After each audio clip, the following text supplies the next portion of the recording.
السلام علیکم ناظرین، میں ہوں ان پرسن نائلہ اور آپ دیکھ رہے ہیں سٹی ون نیوز۔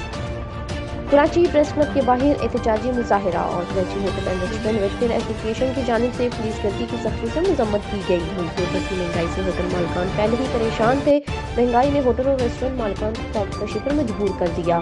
پولیس کی جانب سے ہمارے ممبرز کو مسلسل ہراساں کیے جانے کا سلسلہ لاک ڈاؤن ختم ہونے کے بعد بھی جاری ہے۔ مظاہرین انکروچمنٹ کی آڑ میں ہوٹل اور ریسٹورینٹ والوں کو حوالات سے بند کر دیا جاتا ہے۔